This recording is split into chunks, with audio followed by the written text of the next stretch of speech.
Dear students, let us discuss another topic, that is the 3-point crossover or the 3-point cross. All you know, when we are looking at the cross between 3 pairs of genes, say for example, between SC, EC and CV, this is one pair of gene, this other pair of gene, this other pair of gene. When we are looking at the cross between 3 pairs of genes at a time, it is called as 3 factor crossover or 3-point crossover or 3-point cross. In the previous lecture, we have discussed 2-point crossover, which was having some limitations that we have discussed in that chapter, in that lecture at the end, and those limitations are now overcome by this 3-point crossover. So, the 3-point crossover is more effective and more accurate as compared to the 2-point crossover. Let us take this example. This experiment was conducted by C.B. Bridge and T.M. Olbricht, who crossed wild type male with the females. Now, wild type male were having 3 dominant genes. This gene is for the scute bristles in Drosophila, this is for Echinus eye, this is was for cross veneless wings, and on the other hand female was having recessive X linked genes. Here they are also present on the X, so they are X linked genes. Here they are also present on the X, so they are X linked genes, and you know that the female is having 2 X chromosome, whereas the male is having only 1 X chromosome. So, here the recessive genes for all these 3 characters were present, that is scute bristle, Echinus eye and cross veneless wings, which means they will express in the individual only when both the conditions were both the chromosome were having the recessive gene. So, this condition is called the homozygous or the true breeding. So, this is the true breeding female and this is the true breeding male, because on the other side Y chromosome do not have such type of genes. So, otherwise they also they are the dominant genes. Once they crossed and the F1 progeny was produced like this, you know, one type of gamete may be formed because both the chromosome are having the same type of the genes, that is SC, EC and EV, and it will get a chance to meet either with this X chromosome or with this Y chromosome. Once it will meet with this X chromosome, this combination will be formed, and here now on the opposite chromosome of the X chromosome, which is received from the male parent, you are having the dominant gene.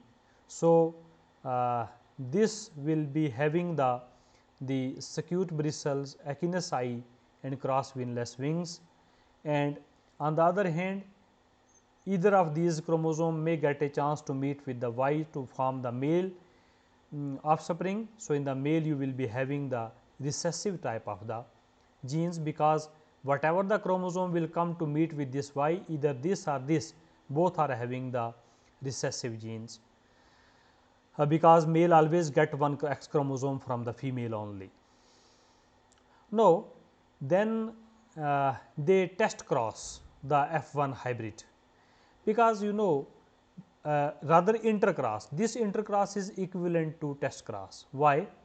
Because test cross is the cross when F1 hybrid, this is a hybrid, this chromosome is having recessive gene, this chromosome is having dominant gene, and when the hybrid is crossed with the recessive parent, it is called test cross. On the opposite side, if you look at in the same F1 progeny, the male are having the recessive genes only, they do not have the dominant gene. So, in the intercross also they are having this cross is equivalent to the cross which is called the test cross. So, once they intercrossed, which is equivalent to the test cross. In order to know the gene or the genotype of this hybrid, in the F2 generations, about 1000 in about 3248 individuals were counted, among which you were having 8 types of the phenotypes. So, 8 classes of phenotypes were found, and among them the skewed, acinous and cross winless, which was the character of the one of the parent, like this also, and the wild type, which was having the condition of the homozygous, that is both the S, EC and CV positive. So, they both were the parental type of combination, like you can see, this is the skewed acinous cross winless and this is the wild type. When in F2 generations the individuals were counted, the class 1 and class 2 were representing most of the individuals, maximum of the individual out of the total share of the individual from 3248, which was 1158 and 1455, which were parental, and rest 6 classes were showing the recombinant, that is they were having the characters which were not resembling with that of the parents. Like you can see here in this third one, the skewed is recessive, whereas other two are dominant. Here in fourth one, skewed is positive, other two are recessive. Here the cross winless is dominant, other two are recessive. Here first two are recessive and the third one is first two are dominant and third one is recessive. Here first is dominant, center one is recessive and this one is recessive again. Here first and the last are the dominant and center one is recessive. So, all these are not resembling, these 6 classes, they are not resembling with any case with that of the gene composition of the parents. So, they are the recombinants, you can say. Because you know the main purpose of the crossover, 2-point crossover and 3-point crossover is to, as we have discussed in the 2-point crossover also, that we have to see the gene composition, that is the, you can say the genetic map of a chromosome, or the, you can say the genetic group of the chromosome, and then you want to see that what is the linear arrangement of the gene, how they are arranged, and then you also want to see what is the distance between the genes. So, earlier we have discussed it in the 2-point crossover. Now, let us discuss it in the 3-point cross also. No. So, I have already told you that among the 8, the 2 classes were the parental and the 6 were the you can say the recombinants. Now, among them these new combinations, the 6 combinations, if you look at the number of the individuals, they together form a very less number of the individual from the total. So, this shows that these genes were linked. So, first question is solved over here, that the genes are linked, because whenever the recombinant percentage is less than that of the parental combinations, so it means the genes are linked, they have not assorted themselves independently. Now, to figure out which crossover were involved in producing these type of the hybrids, these types of the recombinants, we must determine that what is the sequence of the genes, how the genes are ordered in a chromosome. That means whether the gene is present in this condition SC, EC, CV, or it is present in the EC, SC, CV, or it is present in the EC, CV, SC. Now, other than that, whatever the combination is possible, say for example, you can say that it is also possible that there may be CV, EC and SC, but it is same, because the 2 ends of the chromosomes are not recognizable. So, it means CV may be present at this end or this end, SC may be present at this end or this end, it is one and same thing, it will be the same. So, if you reverse SC, EC, CV, it is same. So, by reversing these 3, whatever you are getting, they are equivalent to them. So, in total you can say that 3 possible combinations may be there. Now, let us look at how the crossover will help us to determine whether the sequence is SC-EC-CV, whether it is EC-SC-CV or whether it is EC-CV-SC. Now, to find out the correct order, carefully look at the 6 recombinant classes. You know, among the recombinant classes, 4 of them, that is class 3, 4, 5, 6, that is 3 to 6, must have come from a single crossover. You can look at these combinations are possible only if there is a single crossover, either in this region of the chromosome or in this region of the chromosome. That means, either between SCEC or between ECCV. So, only because of this that you may be able to get these 3 class 3rd, class 4th and class 5th and class 6th type of individual. Whereas, if you look at the class 7 and 8, this type of combination is possible only when the double crossover will takes place over there, that is between SCEC and ECCV. Now, you can draw them and you can detect them that this is possible only when SC will go like this. So, this combination will be formed. When this will go like this combination will be formed. So on, this combination will be formed. So, accordingly you can draw this also and you can calculate this also. Here it is possible only that the recessive SC will have the recessive, you can say the EC only, the dominant SC will have the dominant EC only when the part in between them is exchanged over there. So, it means the shifting of the middle part is possible only when the 2 crossover will takes place between the 3 pairs of the genes. In addition to this,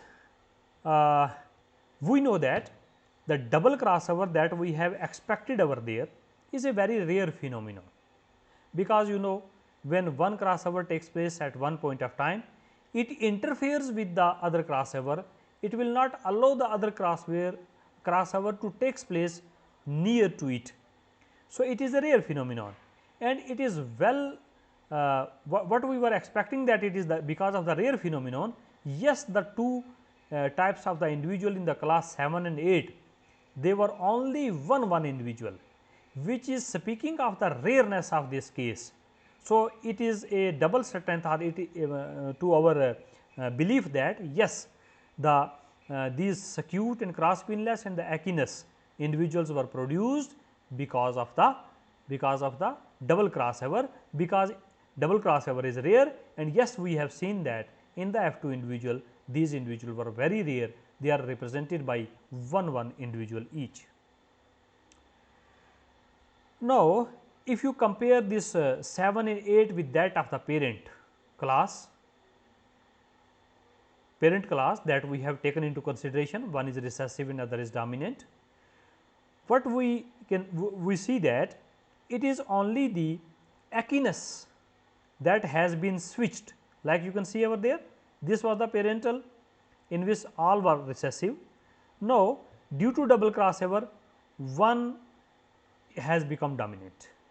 This was the parental combination in which all were dominant, but you can see only the middle akinous has become the recessive. So, when you compare these class 7 and 8 with that of the parent, you can observe that only the akinous allele which is present in between has switched over. Okay. So, it means once and we know that the switching of the akinous is possible because of the 2 crossover, and this switching is always present between the in the center of the chromosome, because switching is possible because of the 2 crossover, and the 2 crossover will switch this portion to here, this portion to here. So, it means we are able to know that the akinous is present in the center of the chromosome. So, how we are coming close to find that what is the sequence of the genes. Therefore, the correct gene sequence is SC, EC and CV, because we are able to find out now that the EC is present in the center. So, once the EC is present in the center, then does not matter, I have already told you, you call it as a SCEC CV, you call it as a CVEC SC, it is the same combinations. So, you have now able to find out the linear arrangement of the gene which is SC, EC, CV. Once you have established the gene order, we can now determine the distance between the genes. So, you know, in order to know the distance between the genes, we have to look at the crossing over frequency. Now, procedure is to compute the average number of crossover in each chromosomal region. This is the one region, this is the other region. Let us look at what was the percentage of crossing over between this and what was the percentage of crossing over between this. So, we can say that with the help of which we will be able to know that what is the distance between them, and that you have already studied during the crossing over and the chromosome mapping, that 1% crossing over is equal to 1 map unit, though it is a arbitrary unit. We can obtain the length of the regions between SC and EC by identifying the recombinant frequency. That is, we can now look at this, look here, that it is the class 3, 4, 7 and 8 which have changed in this sequence. Okay. So, you can see SC and EC again changed, SC dominant, EC small changed, again this is changed, this is not the parental one.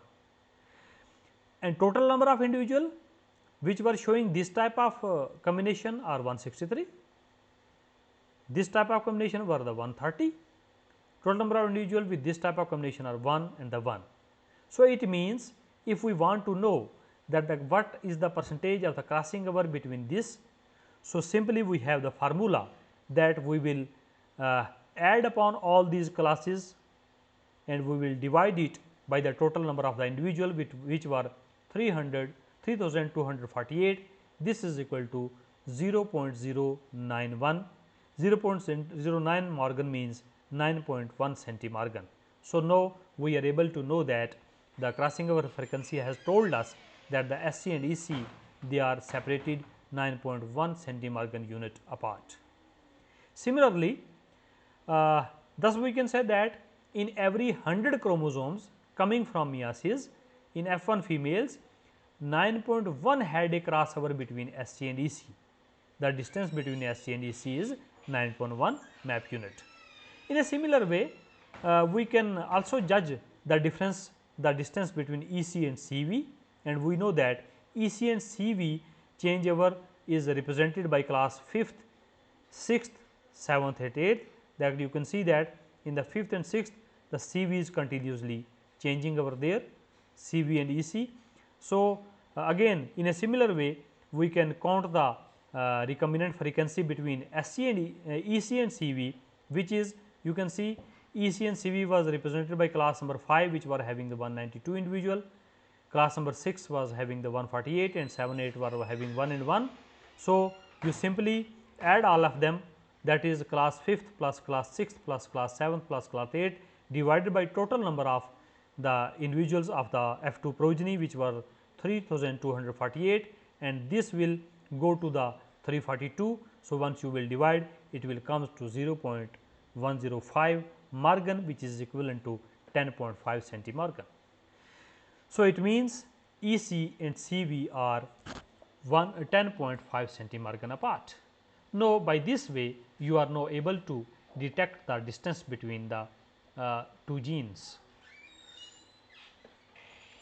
Consequently, EC and CV, it means they are 10.5 map units apart, because centimorgans are the map units. Now, combining the data for the two regions, we obtain the map, that is SC and EC is 9.5 map unit apart and EC and CV are 10.5 CV unit apart. So, you can place these genes at such a distance. Now, you know that there is a additive effect that we have discussed earlier also. That means, if you are knowing that the distance between SC and EC is 9.1 and between EC and CV is 10.5, then simply by adding these two you can tell that SG and CV are 19.6 centimeter apart. So, 3-point crossover has an important advantage over the 2-point crossover, that it also permit us to determine if the exchange in the adjacent region are independent of each other. That means, if two crosses have taken place at a time, that we have seen in the class 7 and 8. So, the 3-point crossover will tell us that whether the two crosses are independent of one another or not. Now, you just keep into mind that by the additive effect we are able to know the distance between SG and CV. So, this is our presumption that this should be the distance. Now, let us look at what actually is. For example, does a cross in the region between SC and EC, that is region 1 of the map chromosome of the X chromosome, occurs independently of the cross between EC and CV? To answer this, we must calculate the expected frequency, and expected frequency again I have told in the previous slide that the frequency between this was 0.091 Morgan and between this and this was 0.105 Morgan. When you multiply it, it will come to 0.0095 Morgan. It means we expect that the crossing over frequency between SC and CV should be 0.0095. Now, let us look at what actually is there, but when we compare it with the observed frequency when we conduct the experiment, we see that only 2 number of classes were having the double crossover. So, 2 divided by 3248, which was total number of the progeny. This is equal to 0.0006. So, it means 0.0006 is far less than 0.0095. It means what you were expecting by the additive effect, that the crossing over between the two pairs of the genes would be simply the multiplication, the frequency percentage will be the multiplication of these two is not the same, it is always less. So, less means yes, the crossover at this region has definitely you can say interfered with the crossing over at other. So, it has lessened the chances of crossing over from 0.0095 to 0.006, and this is called the interference. Now, by 3-point crossover we were able to see the distance between the genes, we were able to see the sequence of the genes or the genes order on the chromosome, and we were also able to know whether there is an interference or not. So, this is how that the 3-point crossover help us in calculating the chromosome map. Thanks.